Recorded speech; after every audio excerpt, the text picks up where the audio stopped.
어떻게 지난 한 주간 동안에 여러분은 행복하셨습니까?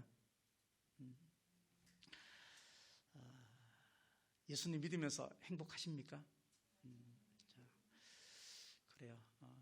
아멘 하기가 뭔가 쑥스럽죠, 그죠? 행복하셨습니까? 행복합니까? 이렇게 물으면 먼저 머릿속에 드는 생각이 뭐냐면, 나 지난 주간에 참 힘들었는데, 나한테 어려운 문제가 있는데, 내 지금 환경이 이런데 내가 행복할 게 뭐가 있겠어? 이런 생각을 하고 있다면 우리의 믿음의 방향을 바꾸시면 좋겠다 하는 생각이 들었습니다. 우리는 이것이 해결되면, 이 일이 잘 되면 행복해질 거라고 생각을 하고 살아갑니다. 근데 우리가 살면서 여러 가지 많은 일들을 겪게 되는데 어떤 일을 바라보면서는 절대 온전한 행복이 주어질 수 없다 하는 것입니다. 우리가 행복했는가, 행복하지 못했는가, 그 기준은 나에게 다가오는 힘든 일과 어려운 일이 해결되었는가 하는 이것이 아니고, 내가 하나님을 바라보았는가, 하나님과의 관계가 어떠한가, 여기에 기준이 있다는 이야기입니다. 그래서 행복의 기준을 예수님을 믿으면서 하나님을 아버지라고 부르면서 하나님에게 두지 않고 사는 그리스도인들이 너무나 많이 있습니다. 모든 사람이 행복해지기를 바라는 마음이 우리 안에 있습니다. 우리는 다 행복해지기를 원합니다. 근데 그것은 하나님께서 주신 마음이기 때문에, 그것은 하나님이 주셨다는 것은 우리도 행복할 수 있다는 것을 전제로 합니다. 만약에 우리가 행복할 수 없는데 우리에게 나 행복했으면 참 좋겠어 하는 마음이 들지는 않는다는 거죠. 내가 성취할 수 있고 내가 행복해질 수 있다는 것을 우리에게 먼저 가르쳐 줍니다. 좋은 사람 만나서 행복해지고, 돈을 많이 벌어서 행복해지고, 건강이 나서 행복해지고, 적어도 하나님을 믿는다면, 예수님을 믿는다면 이것도 행복이면은 분명하겠지만, 그러나 가장 본질적인 행복은 예수님을 바라보는 것이고 하나님을 앙망하는 것이 진짜 행복이다 하는 것입니다. 형편이 좋아서 행복한 것이 아니고요, 돈이 많아서 행복한 것이 아니고, 환경이 좋아서 행복한 것이 아니고, 예수 잘 믿으면 행복해진다. 이것이 성경의 핵심 메시지라는 것입니다. 그래서 시편 4편 7절 8절 말씀에 다윗은 이렇게 고백합니다. 주께서 내 마음에 두신 기쁨은 그들의 곡식과 새 포도주가 풍성할 때보다 더하니이다. 내가 평안히 눕고 자기도 하라니 나를 안전하게 살게 하시는 이는 오직 여호와이시니이다. 그렇게 말했습니다. 우리에게 하나님 신앙이 있으면, 우리에게 예수 그리스도를 진실로 고백하는 그 신앙이 있으면 하나님이 주시는 은혜를 충분히 누릴 수 있다라고 성경은 우리에게 가르쳐 주고 있습니다. 그러려면 우리가 하나님을 바라보아야 합니다. 하나님을 바라보면 믿었던 하나님을 만날 수 있습니다. 오늘 시편 46편을 보면 고라 자손이 히스기야 왕 때 이야기를 거슬러 올라가서 과거의 이야기를 추억하면서 이야기를 하고 있습니다. 당시에 열왕기하 19장을 잠시 보면 당시에 고대 근동 지방에 가장 힘을 가지고 있었던 나라가 아수르, 그러니까 아시리아입니다. 근데 그 아시리아의 산헤립 왕이 군사를 끌고 와서 이스라엘을 다 포위하고 맙니다. 그때 상황이 어땠는가? 2절 말씀에 보니까 이렇게 말합니다. 땅이 변하고 산이 흔들리고 바닷물이 솟아날 정도로 아주, 이거는 천지가 기백하고 이제는 정말로 꼼짝없이 다 죽었구나, 그런 생각을 할 수밖에 없는 상황이었습니다. 그래서 무서운 생각을 넘어서 이제는 두려운 마음까지, 무서운 것과 두려운 것은 같지 않습니다. 무서운 것은 보면요, 외부에서 나한테 오는 것이 무서운 것이지만 두려운 것은 내 안에서 생겨나는 것이죠. 베드로가 바다 위 물속을 걸었을 때 풍랑이 막 일었습니다. 그랬을 때 그 풍랑을 보고 무서워했습니다. 그렇지만 예수님께서 믿음이 없다 말씀하셨을 때 믿음 없는 자신을 생각하면 우리는 두려워해야 합니다. 우리가 교회를 다니고 하나님을 믿지만, 그러나 정작 우리는 하나님이 참 좋으신 하나님인 것은 분명하지만, 그러나 하나님 앞에 언제나 경외하는 마음 속에 두려운 마음이 있다 하는 것을 기억해야 하겠습니다. 그래서 불교에서는 알지 못하기 때문에, 모르기 때문에, 무지하기 때문에 두렵다 그렇게 말합니다. 깜깜한 골방이 있습니다. 골방이 있는데 저 안에 뭐가 있는지 모르기 때문에, 무지하기 때문에 두렵다 그렇게 말합니다. 그러나 기독교는 아닙니다. 기독교는 하나님을 알면 알수록 우리는 점점 두려운 마음이 있는 것입니다. 물론 그 두려운 마음은 복음의 은혜를 통해서 자유하게 되는 것이죠. 무서운 일을 다 만납니다. 우리는 살면서 정말 이 문제를 어떻게 내가 해결할까 하는 그런 무서운 문제를 만나지만, 이 무서운 문제가 다 두려운 문제가 되는 것은 아닙니다. 히스기야는 아버지가 섬기던 모든 우상을 다 없앴습니다. 그런데 유독 산당만 남겨두었습니다. 아버지가 섬겼던 모든 우상들을 다 철거했는데 유독 산당만 남겨놓고, 그래도 하나님께서 히스기야를 칭찬했습니다. 그래서 하나님 마음에 드는 사람이었습니다. 그런데 아수르가 쳐들어왔습니다. 쳐들어왔을 때 성전의 모든 물건을 아수르에게 다 갖다 바칩니다. 히스기야 왕이 무서움 때문에 선을 넘어서 두려움이 되면서 성전의 모든 기물을 아수르에게 먼저 바쳤고, 그 이후에 다시 아수르가 또 쳐들어왔을 때 히스기야가 하나님에게 기도하는 장면이 나옵니다. 앞에 했던 실수에 대해서 두 번째는 그렇게 하지 않았습니다. 두려움이 다 나쁜 것은 아닙니다. 사실요, 다 나쁜 것은 아닙니다. 긍정적인 두려움이 있습니다. 긍정적인 두려움은요, 우리를 더 안전하게 살게 합니다. 예를 들면 높은 곳에 올라가면 위험하다, 우리 그거 다 알고 있기 때문에 높은 곳에 함부로 잘 올라가지 않습니다. 그런 것은 긍정적인 두려움입니다. 하지 말라고 할 때 하면 절대 안 된다는 두려움이 있어야 하지 않게 됩니다. 하지 마라 그랬을 때 그에 대한 두려움이 없으면 우리는 그냥 용기다 하고 그냥 막 하는 거죠. 그렇지만 하지 말라고 했을 때 하면 안 되는 두려움이 내 안에 있으면 나는 하지 않게 됩니다.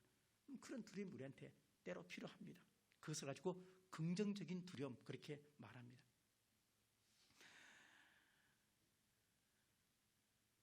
바라기는 우리는 살면서 땅이 꺼지고 정말 앞이 캄캄하고 도저히 해결할 수 없는 문제 앞에서 부정적인 두려움에서 벗어나고 정상적인 두려움을 갖는 사람이 되어야겠다 하는 생각을 하게 되는 것입니다. 정상적인 두려움은 세상 일 때문에 갖는 것은 아닙니다. 세상 일은 우리에게 무서움만 줄 뿐입니다. 그러나 하나님을 믿는 신앙이 또 내가 할 수 없는 것에 관해서 그럼에도 불구하고 내가 뭔가를 하려고 하는 그 마음을 가지고 내가 살아간다면 우리는 오늘 1절 말씀을 반드시 기억해야 됩니다. 하나님은 우리의 피난처시요 힘이시니 환난 중에 만날 큰 도움이시라 그렇게 말씀합니다. 육신으로 세례 요한을 잉태했던 사가랴, 그의 아버지에게 천사가 나타나서 두려워하지 말라 그렇게 말씀하셨습니다. 성령으로 예수님을 잉태한 마리아에게 천사가 나타나서 두려워하지 말라 그렇게 말씀하셨습니다. 예수님의 탄생을 제일 먼저 알게 된 목동에게 주의 천사가 나타나서 두려워하지 말라 그렇게 말씀하셨습니다. 부활하신 주님께서 하셨던 말씀도 내니 두려워하지 말라 그렇게 말씀하셨습니다. 성경은 우리에게 끊임없이 두려워하지 말라 그렇게 말하고 있습니다. 이사야 41장 10절 말씀에 두려워하지 말라 내가 너와 함께 하겠다 라고 말씀을 하고 있습니다. 놀라지 말라 나는 너의 하나님이 되어주겠다 라고 말씀을 하고 있습니다. 우리가 이 고백을 하면서 살아가는 신앙인과 이 고백에 의미를 부여하지 않고 이 말씀을 믿지 않고 사는 사람은 너무나 큰 차이가 있다는 이야기입니다. 어떤 집사님이 암 선고를 받았습니다. 여자 집사님입니다. 걱정이 되었습니다. 내가 죽으면 내 남편이 어떻게 살까? 내가 다 해줬는데 우리 남편이 어떻게? 혹시 자식들에게 미움이나 받지 않을까? 이런 생각을 하면서 노심초사 있는데 옆집에 아주 금슬 좋은 한 부부가 있었습니다. 그 부부가 있었는데 누가 봐도 저 집은 정말로 금슬 좋은 부부 있는데 그 집에도 똑같이 암에 걸렸습니다. 아내가. 근데 그 아내가 죽고 6개월 뒤에 남편이 재혼했습니다. 그거 보더니만 또 걱정할 게 없겠다. 내가 죽어도 뭐 잘 살겠다 이런 마음이 들어요. 그 다음에 자식들을 생각해 봤어요. 우리 자녀는 어떻게 하지? 근데 그것도 생각해 보니까 부모가 없는 고아인 자녀도 많이 있는데 그래도 남편이 있으니까 괜찮겠다 하는 마음이 들었습니다. 그런 모든 걱정을 다 내려놓고 난 다음에 그때서야 그러면 나는 어떻게 하지? 하는 생각이 들었다는 거죠. 근데 이 집사님은 하나님에게 암을 고쳐달라고 기도하지 않았습니다. 이렇게 기도했습니다. 하나님, 암이 내 몸속에 들어왔지만 믿음으로 이기게 해달라고. 그러니까 암을 고쳐달라고 기도하지 않고 믿음으로 견디게 해달라고, 믿음으로 이기게 해달라고, 믿음으로 고치게 해달라고 그렇게 기도했습니다. 물론 이 집사님은 병에서 나았습니다. 지난주에 제가 한나의 집에 수요 예배에 갔다 왔습니다. 다 연세가, 평균 연세가 약 90세입니다. 85세 이상. 근데 그날 대표기도 하는데 장로님께서 하셨습니다. 장로님의 기도 내용이 저의 마음을 얼마나 뭉클하게 해서 설교를 제가 못할 뻔했습니다. 이렇게 기도하시는 거예요. 늙어서 모든 것을 다 잃어가지만, 그 첫 마디가 그거였습니다. 늙어서, 그분 연세가 80이 넘었는데 늙어서 모든 것을 다 잃어가지만 천국 갈 수 있는 믿음은 잃지 않게 해주십시오. 이렇게 기도하는 거예요. 그래서 제가 그 기도 마치고 제가 설교해야 되는데 뒤에서 얼마나 마음이 이렇게 뭉클하고 울컥 눈물이 나는지 알 수가 없었습니다. 두려움은 다 찾아옵니다. 살면서 오늘 2절과 3절 말씀처럼 우리에게 산과 그리고 바다와 그리고 모든 것이 엉망이 될 정도로 정말 어찌할 수 없는 쓰나미 같은 폭풍이 우리에게 밀려올 때가 있습니다. 근데 이 두려움을 해결할 수 있는 사람이 있고 해결할 수 없는 사람이 있습니다. 제일 중요한 것은 하나님을 바라보는 것입니다. 제일 중요한 것은 하나님을 끊임없이 고백하는 것입니다. 여호와 하나님의 이름으로 끊임없이 주의 이름을 부르고 찾는 것입니다. 믿음으로 계속해서 끊임없이 삶을 살아내는 것입니다. 내 안에 과연 부족한 것이 무엇이 있는지, 내가 하나님 보시기에 어떤 잘못이 있는지, 그런 것들에 관해서 끊임없이 성령께서 주시는 마음을 가지고 다시 한번 결단하고 또다시 결단해서 바른 신앙으로 살아가려고 하는 그 예수님이 우리한테 있는지에 관해서 하나님은 우리에게 묻고 있는 것입니다. 하나님이 항상 나와 함께 하신다, 이 사실을 믿으며 사는 사람과 그렇지 않은 사람이 어떻게 같을 수가 있습니까? 내가 기도하면 하나님께서 다 들으신다, 그렇게 믿고 기도하는 사람과 그냥 하는 기도의 사람이 어떻게 같을 수가 있겠습니까?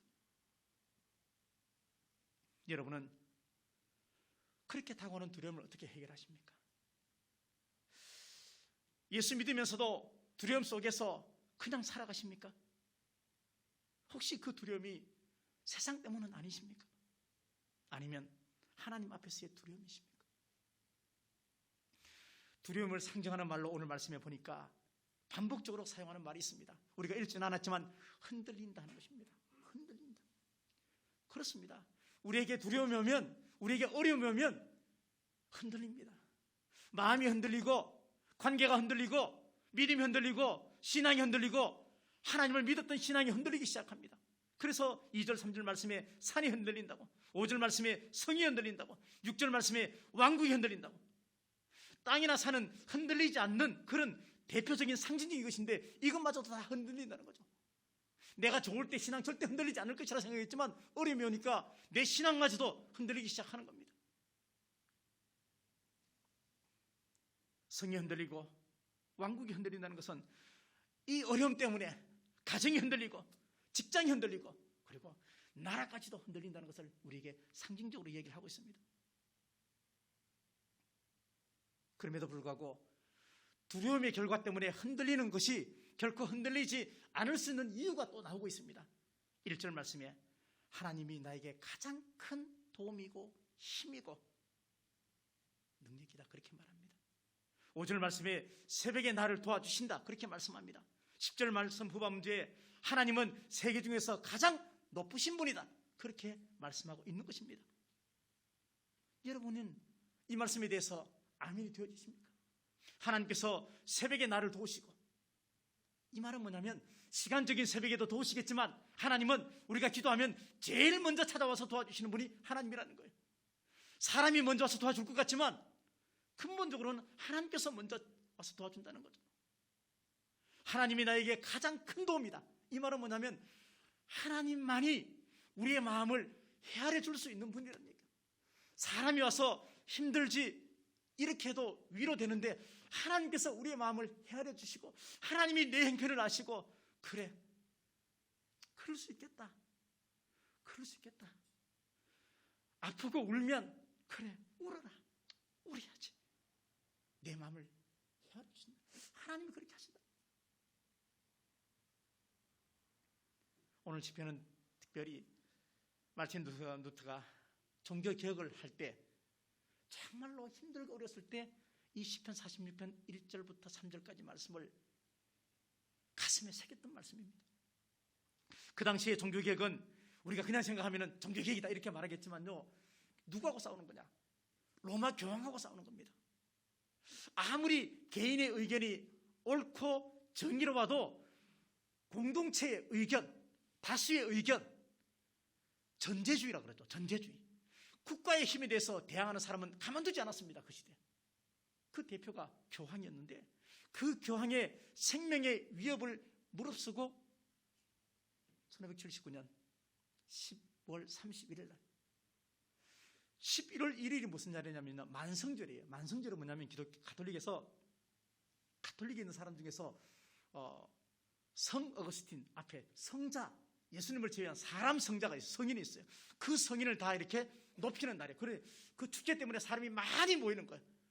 가장 많이 모이는 그 전날에 비텐베르그 성당에 단방문을 내걸었다는 거예요. 근데 많은 사람이 이 루터에 대해서 생명 위협을 가했을 때 오늘 우리가 불렀던 찬송가 585장 내주는 강한 성이요 방패와 병기 대신 이 찬송을 불렀다는 거예요. 이 찬송을 지었습니다. 우리는 하나님의 일에 대해서 관심이 많습니다. 하나님의 일에 대해서 관심이 많습니다. 하나님이 무슨 일을 했는가? 하나님이 어떤 일을 하셨는가? 하나님의 기적, 하나님의 능력, 하나님의 병 고치심, 하나님의 죽은 자 살리심, 여기에 관심이 참 많습니다. 근데 정작 하나님에게 대해서는 관심이 부족합니다. 우리에게 오늘 시편 46편 1절과 2절과 3절 말씀에서 가장 중요하게 우리에게 주시는 메시지는 뭐냐면 하나님에 대해서 아시라는 거예요. 하나님에 대해서 알면, 하나님을 깊이 알면 하나님께서 하신 일이 믿어지고 그 일이 믿어져야 나에게 응답으로 온다는 얘기입니다. 하나님께서 우리에게 어떤 피난처의 장소를 알려주는 것이 아닙니다. 저기가 피난처니까 저기가 숨으라 그렇게 말하지 않고 하나님은 오늘 말씀에서 내가 곧 너희의 피난처다. 내가 곧 너희의 힘이다. 내가 너희의 도움이다. 하나님 자신을 정의하고 있다는 것입니다.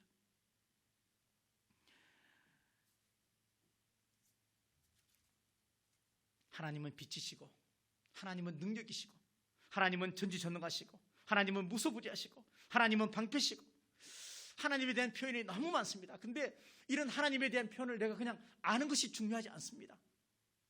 의미 없이 그냥 아는 이 지식보다 중요한 것은 하나님의 존재 자체를 내가 믿느냐, 정말로 내가 하나님을 믿느냐 하는 것입니다. 바울은 우리가 죄와 싸우고 내 마음과 싸우고 세상과 싸울 때 내가 싸우는 것이 아니고 하나님이 싸워주시고 그 하나님은 우리에게 용서뿐만 아니고 승리도 주신다고 약속을 했습니다. 고린도후서 15장 57절 말씀, 우리 주 예수 그리스도로 말미암아 승리를 주시는 하나님께 감사하노니 라고 이야기하고 있습니다. 하나님께서 우리에게, 예수님께서 우리에게 이기도록 해주셨습니다. 이긴 사람은 보면 압니다. 사람을 봤을 때 저 사람이 과연 이기면서 살고 있는가 아니면 지고 있는가 금방 알 수 있습니다. 이기는 사람의 특징은 기쁨이 있고 웃음이 있고 감사가 있고 용서가 있고 찬양이 있습니다. 그렇지 못한 사람은 이것이 없을 가능성이 있습니다. 시편 23편 4절 말씀에 내가 사망의 음침한 골짜기로 다닐지라도 해를 두려워하지 않는다라고 말합니다. 이것은 다윗이 다른 방법이 없기 때문에 이렇게 고백한 것이 아닙니다. 하나님을 믿는 믿음이 신실하기 때문에 이런 고백을 했습니다. 내가 사망의 음침한 골짜기를 다닐지라도 해를 두려워하지 않는다. 이것은 여호와를 목자로 삼았기 때문에 부족함이 없는 것입니다. 우리에게 이러한 진짜 살아있는 믿음의 고백이 있어야 되겠습니다. 모압과 암몬이 연합해서 유다를 침략했을 때 여호사밧 왕이 전쟁을 하는데 제일 앞면에 성가대를 내세웠습니다. 전쟁을 하는데 어떻게 장수, 활 쏘는 사람, 칼 잘 쏘는 사람, 죽창을 길게 해서 고대 전쟁이 그랬습니까? 근데 그런 사람이 아니고 찬양대를 세웠다는 것은 그만큼 하나님을 믿었다는 겁니다. 느헤미야 8장 10절 말씀에 여호와를 기뻐하는 것이 너희의 힘이다 그렇게 말했습니다. 예수 믿는 우리에게 가장 큰 힘과 능력은 하나님을 기뻐하는 것입니다. 하나님 존재 자체를 기뻐하는 것입니다. 그분이 하신 일을 기뻐하는 것이 아니고 하나님을 기뻐하면 하나님께서 하신 일이 곧 나의 일이 되어진다는 것이죠. 모세가 애국 사람을 돌로 쳐서 죽이고 광야로 도망갔습니다. 모세가 생각하기를 내 인생 끝났겠다 이제는 그렇게 생각했을 것입니다. 다윗이 이제 결혼해가지고 잘 살아야지 그랬는데 아내의 아버지 장인 사울이 자기를 죽이려고 군사를 풀었습니다. 내 인생 여기서 끝이구나 그런 생각했을 것입니다. 엘리야가 갈멜산에서 영적 전쟁에서 이기고 난 다음에 아합과 이세벨이 그를 죽이려고 전가를 보냈습니다. 엘리야가 도망을 갑니다. 150km나 도망가서 그 다음에 사원을 두고 또 하룻길을 들어가서 깊숙이 숨어놓고도 불구하고 내 인생 이렇게 끝이 나는구나 그렇게 절망했을지도 모릅니다. 아브라함이 이삭을 바칠 때 이삭이 우물을 뺏겼을 때 다니엘과 세 친구가 사자굴 속에 들어갔을 때 이제 내 인생이 여기까지구나 라고 생각했을지 모르겠습니다. 근데 이 모든 사람은 이 모든 문제에서 다 해결함을 받았는데 공통점이 있습니다. 그것은 하나님 안에 힘과 능력이 있다는 것을 믿었습니다. 그 믿음이 그들을 구원시켰습니다. 사랑하는 성도 여러분, 안개가 자욱했을 때 사방 한 1km 사방이 안개가 자욱한데 그 1km 사방에 있는 모든 안개를 다 모아보면 물 한 컵도 안 된다고 그럽니다. 근데 우리는 무섭고 두렵죠. 그래서 우리에게 영적인 분별력이 필요한 것입니다. 영적 공격을 받고 정말 어려운 문제가 찾아왔을 때 내 마음이 정말 답답할 때 하나님 아버지를 찾고 구해야 됩니다. 예수님에게 주목해야 됩니다. 성령 하나님께서 내 안에 이미 들어와 계시는데 내 믿음을 깨우기 위한 여러 가지 노크를 했을 때 내가 거기에 건강하게 반응하셔야 됩니다. 7절 말씀에서 만군의 여호와께서 우리와 함께 계시니 야곱의 하나님은 우리의 피난처시로다. 11절 말씀에 똑같이 말합니다. 만군의 여호와께서 우리와 함께 계시니 야곱의 하나님이 우리의 피난처다. 하나님이 함께 계시는데 그 하나님이 우리와 함께 계시는데 임마누엘 되어주시는데 우리가 무엇이 두렵고 왜 두려워하느냐? 문제는 내가 그 말씀이 믿어지느냐는 겁니다. 내가 하나님을 믿을 때, 내가 하나님 앞에 기도할 때 하나님께서 내 문제를 주목해 보시고 나를 여전히 사랑하시기 때문에 나의 문제를 다 아시고 해결해 줄 것을 믿는 믿음이 내 안에 있는가 하는 것입니다. 제가 부목사 있을 때 같이 성경 공부하던 남자 집사님이 저한테 성경 공부 끝나고 집에 안 가는 거예요. 그래서 왜 안 가시냐고. 무겁게 입을 여시는데 자기의 직업에 관해서 얘기를 했습니다. 그냥 저는 어떤 직업에 좀 높은 분이다 정도 임원급이다 생각을 했는데 자기 직업이 뭐냐면요 일명 술상무인 거예요. 술상무. 회사가 뭐 계약을 따거나 그러면요, 가서 계속해서 접대를 하고 해서 그 계약을 따내오는 그런 호칭은 상무님이었는데 앞에 한자가 더 붙더라고요. 그럼 다 몰랐어요. 근데 저한테 목사님, 오늘 제가 회사에 가서 이거 좀 못하겠다고 얘기했다는 거예요. 그래서 제가 아니 그러시면 안 되죠. 그러면 회사에서 잘릴 건데 그렇게 그만둔다 그러면 요즘 회사에서는 다 내보내요. 이렇게 말을 했습니다. 속으로는 참 잘 됐다 그랬지만 겉으로는 그렇게 말했습니다. 근데 스토리가 있었습니다. 그 전날 회사 계약건이 있어가지고 또 접대를 하러 갔습니다. 룸사롱에 갔습니다. 그래서 분위기 좋고 같이 술 마시면서 술을 마시고 당연히 계약도 하겠다고 상대방에서 계약건이 꽤 컸는데 그렇게 이야기를 하고 기분 좋게 마시는데 술을 따라주는 아가씨가 옆에 와서 비속말로 그러는 거예요. 사장님 예수 믿으시죠? 이런다. 그 술집에서 그 룸사롱에서 사장님 예수 믿으시죠? 한마디 예수 믿는 표시도 안 했는데 그렇게 말하는 소리를 듣고 치를 떨면서 막 두려움을 느껴요. 하나님이 나를 다 알고 계시는구나. 하나님이 다 보고 계시는구나. 그래가지고 계약이고 뭐고 전부 다 때려치고 그냥 나왔다는 거예요. 나와가지고 다음날 회사 가서 나 술 상무 안 하겠습니다. 계약은 됐습니다.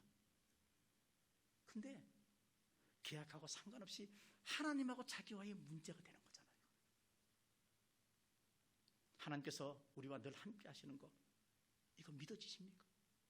하나님께서 언제나 우리를 지켜보고 계시고 하나님이 언제나 나와 함께 계시고 하나님께서 내 기도에 반드시 들으신다는 것을 믿고 있느냐? 그 마음이 중요합니다. 그 마음이 나한테 있어야 됩니다. 내가 정말로 바르게 살려고 노력하는 그 최선을 다하는 그 마음이 내한테 뜨겁게 살아있느냐? 그것이 정말로 살아있다면 내가 정말로 예수 잘 믿으려고 하는 마음이 내 안에 있다면 반드시 그것은 기도 제목이 될 수밖에 없습니다. 우리의 가족 가운데 누가 건강검진을 받아도 내 자녀가 대학 시험을 앞두고 있어도 내 자녀가 운전면허 시험을 앞두고도 우리가 기도하는데 내가 건강하게 살려고 하고 내가 바르게 살려고 하고 내가 하나님 보시기에 정말로 더 성실하게 살려고 하는데 그 마음이 기도 제목이 되지 않는다면 어떻게 그것이 하나님 마음에 감동을 줄 수가 있겠습니까?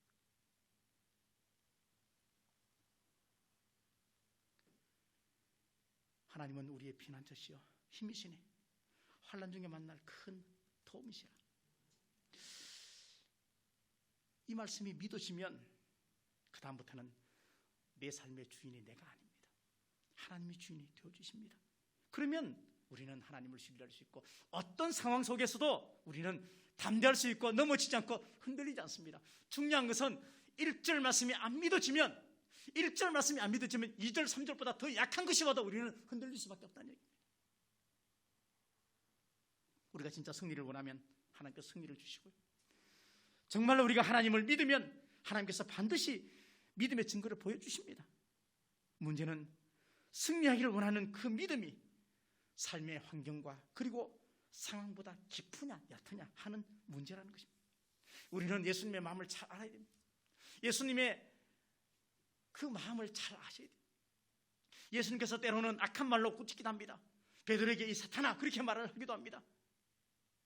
제자들의 발을 씻어주면서 그 당시에 없었던 여러 가지 그런 행동을 하십니다. 그러나 그 마음속에 중요한 것을 아셔야 됩니다. 병들어 딸을 살리기 위해서 그 가난한 여인에게 너는 개와 같은 존재다 그렇게 악한 말로 이야기했습니다. 말하는 의도를 잘 아셔야 됩니다. 나사로가 죽었을 때 병들어 죽게 될 일보 직전에 와달라고 얘기했지만 예수님은 이틀 뒤에 오셨습니다. 죽고 난 뒤에. 예수님의 의도가 있고 예수님의 목적이 있습니다. 예수님의 마음을 잘 아셔야 됩니다. 예수님은 절대 악한 사람이 아닙니다. 예수님은 선하고 참 좋으신 분입니다. 나는 마음이 온유하고 겸손하다 그렇게 말했습니다. 요한복음 13장 1절 말씀에 자기 사람을 끝까지 사랑하신다. 예수님께서 끝까지 사랑하기 위해서 얼마나 고통하면서 얼마나 기도하시면서 얼마나 끝까지 사랑하기 위해서 그 말씀을 하신 이후에 예수님께서 뭐 하셨습니까? 예수님께서 제자들의 발을 씻어줬습니다. 그 속에 자기를 팔 가룟 유다 어떻게 발을 씻어줄 수가 있겠습니까? 제가 나를 팔 건데, 내가 십자가 죽으면 얘들이 전부 다 뿔뿔이 다 흩어질 건데 어떻게 그 사람을 향해서 발을 씻어줄 수가 있고 어떻게 닦아줄 수가 있겠습니까? 누군가 좋아하는 사람이 있으면, 저도 우리 교회 아이들 가끔씩 이렇게 안아주는데, 가끔씩이 아니군요, 자주거든. 보면 안아줍니다. 근데 안아주는데 보십시오. 자, 이렇게 해서 와라, 이게 좋겠습니까? 자, 야, 와라, 이거 좋습니다. 예수님께서요, 팔을 쫙 벌리고 돌아가신 것은요, 끝까지 사랑하기 위해서 당신도 참고 인내하신 거예요. 그러니까 우리도 예수님을, 하나님을 사랑하실 때 끝까지 사랑하셔야 돼요. 중간에 낙심하지 말고, 중간에 절망하지 말고, 하나님을 진심으로 믿으시면서. 때로 우리의 감정이 힘들 수가 있습니다. 우리의 마음이 힘들 수가 있습니다. 그러나 그 힘듦과 그리고 어려움과 그 과정을 건너뛰어서 결국에는 용서와 사랑까지 갈 수 있게끔, 결국에는 응답까지 갈 수 있게끔, 결국에는 믿음의 승리까지 갈 수 있게끔 과정을 거쳐갈 때 힘들어도 우리의 눈은 하나님을 바라보아야 한다는 겁니다. 워크힐에서 노래하는 가수 집사님을 알고 있습니다. 그 집사님이 밤늦게 저한테 전화를 하셨어요. 근데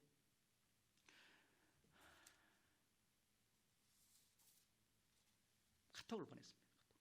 카톡을 보냈는데 뭐라고 했냐? 목사님, 여기까지인가 봐요. 이렇게 보내. 여기까지인가 봐요. 깜짝 놀래가지고 제가 전화를 했습니다. 그분은 워크힐에서 노래하는 가수. 마침 전화했더니 전화를 받더라고요. 밤늦게. 그래서 집사님, 왜요? 무슨 일이 있습니까? 목사님, 제가 너무너무 힘들어도 그래도 새벽까지 노래 부르고도 주일날 내가 교회 가려고 일부러 잠 안 자고 그렇게 교회 가고 했는데 왜 제가 이렇게 힘이 드나요? 제가 뭘 잘못했나요? 왜 이렇게 힘든 일이 제 속에 많이 있나요? 제 삶이 뭐가, 하나님 보시기에 뭐가 잘못됐을까요? 저는 하나님이 제 안에 없는 것 같아요. 하나님이 저에게 관심이 없는 것 같아요. 그렇게 얘기하는 거예요. 뭐라고 말을 해줄 수가 없더라고요. 그 짧은 순간에 하나님, 집사님 어떻게 할까요? 제가 뭐라고 말을 할까요? 집사님,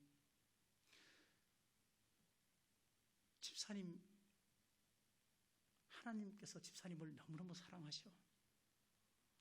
하나님께서 집사님 주목하고 계셔. 하나님이 집사님에게 늘 함께 하셔. 근데 가만히 보니까 집사님의 마음의 문을 꽉 닫고 그거를 안 믿네. 그걸 안 믿으니까 집사님이 못 보는 거야. 근데 제가 보니까 하나님께서 집사님을 정말로 사랑하고 집사님과 함께 있는 것이 믿어지는데 어떻게 해요? 집사님 생각해 보라고. 그 문자를 왜 나한테 보냈을까? 그 문자를 왜 나한테 내가 왜 전화했을까?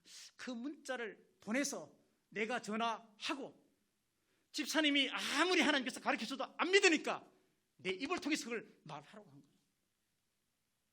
집사님, 하나님께서 사랑하셔. 집사님 기도해봤죠. 하나님 아버지라고 불렀죠. 하나님을 아버지라 부르면 집사님 안에 하나님이 계시는 거예요. 막 우시면서. 지금은 그 일 다 그만두셨습니다. 미사리촌에 가서 김보성 씨와 함께 노래 부르는 그런 공간을 다 100평 이상 했던 거 전부 다 없앴습니다.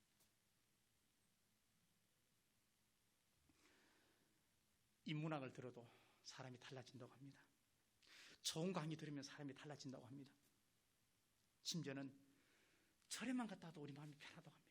근데 예수 믿으면서 하나님을 아버지로 믿으면서 어떻게 마음이 안 편합니까? 어떻게 그 하나님을 아버지라고 부르면서 우리가 왜 달라지지 않습니까?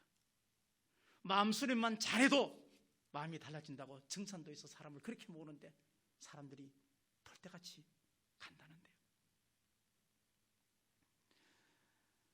사랑하는 성도 여러분, 베드로와 요한이 성전 미문에 올라가면서 38년 된 안전뱅이가 있었을 때 뭐라고 말했습니까? 은과 금은 내게 없지만 그렇게 말했습니다.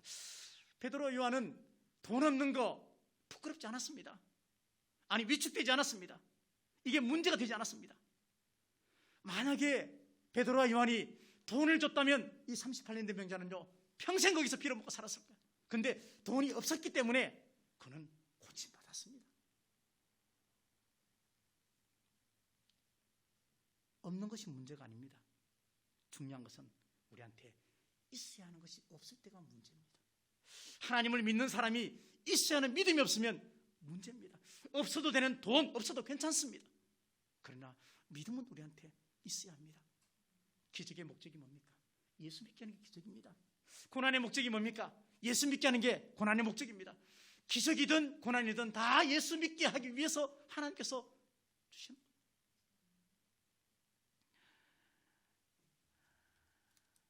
바위는 단단하고 흙은 연약합니다. 코끼리는 코가 길어서 귀족이고 돼지는 코가 짧아서 천하다. 그런 이야기가 있습니다. 말은 빨리 달려서 유용하고 달팽이는 느려서 쓸모없다. 그런 이야기도 있습니다. 엘리사는 많은 기적을 했기 때문에 유능한 선지자고 세례요한은 기적을 한 번도 못 베풀기 때문에 무능하다. 그렇게 말을 하기도 합니다. 그러나 이것은 하나님의 섭리를 모르는 이야기입니다. 하나님이 부자만 사용하지 않습니다. 하나님이 똑똑한 사람만 사용하지 않습니다. 하나님이 건강한 사람만 사용하지 않습니다. 하나님께서는요 믿음 있는 사람을 사용하시고 하나님께서는 믿음이 강한 사람을 사용하시고 하나님은 예수 잘 믿는 사람을 사용하십니다. 그래서 흙은 바위보다 딱딱하지 못하지만 흙은 생명을 키워내고 돼지는 자신을 죽이고 자신을 주지 않습니까? 달팽이는 생태계의 환경미화원이고 세례요한은 기적은 행하지 못했지만 기적보다 더 진실한 힘이 그에게 있습니다.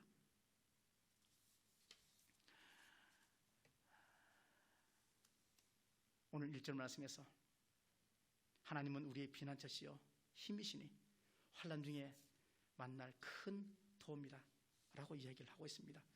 이 시간 우리는 다시 한번 확인해야 되겠습니다. 나는 하나님을 어떤 하나님으로 믿고 있는가? 나는 하나님을 정말 어떤 하나님으로 믿고 있는가? 슬픔과 분노와 좌절과 미움과 삶의 실패가 나를 막는 것이 아니고 하나님을 의지하지 않는 그 불신앙이 나를 막고 있는 것입니다.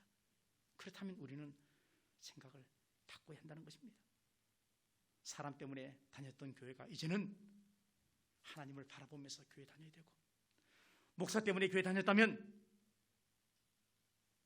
앞으로 만약에 더 큰 어려움이 오면 믿음을 지킬 수 없을지도 모릅니다. 뭔가 받으려고 교회를 다니기만 한다면 우리는 주시는 분이 기분 좋게 주시도록 믿어야 한다는 것입니다. 예수님을 믿어도 기분 좋게 마음 설레고 행복하게 믿어야 하는 것입니다. 마지막 결론입니다.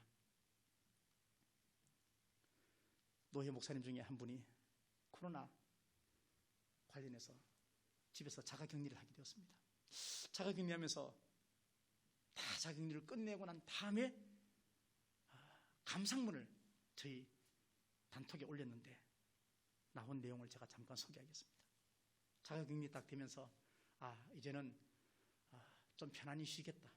설교도 안 하니까, 교회 출근도 안 하니까 하나님하고 조금 더 가까워져야 되겠다 하는 마음을 가지고 자가격리를 하게 되었습니다. 근데 그러지 못했습니다. 격리가 다 끝나고 생각해 보니까 기도 별로 못했어요. 말씀 읽는 거 별로 못했어요.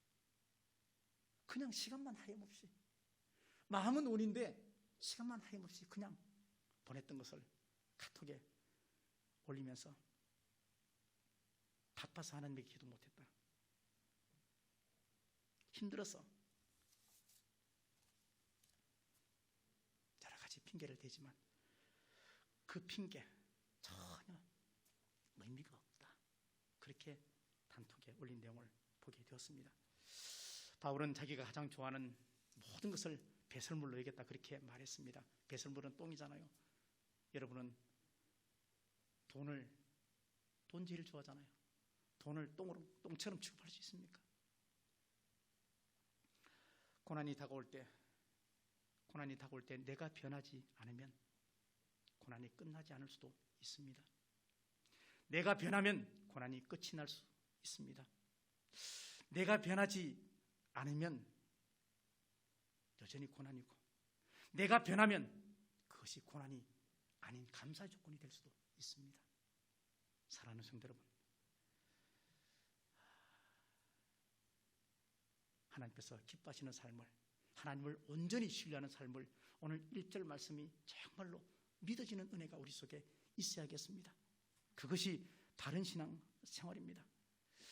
살면서 매일매일 적어도 일주일에 하나 정도는 내가 누군가에게 삶의 간증을 한다 생각하는 마음을 가지고 간증거리 찾으면서 신앙생활을 하십시오. 그러면 일주일에 적어도 50개, 1년에 적어도 50개의 간증이 우리 앞에 생기는 거잖아요.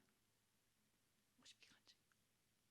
우리 모두에게 은혜의 강이 흘러서 여러분 모두가 날마다 하나님의 은혜로 영이 솟생케 되고, 그리고 여러분의 기도 제목이 다 응답받는 복된, 정말로 하나님을 신실하게 잘 믿는 주의 종들이 다 되시기를 간절히 바라겠습니다.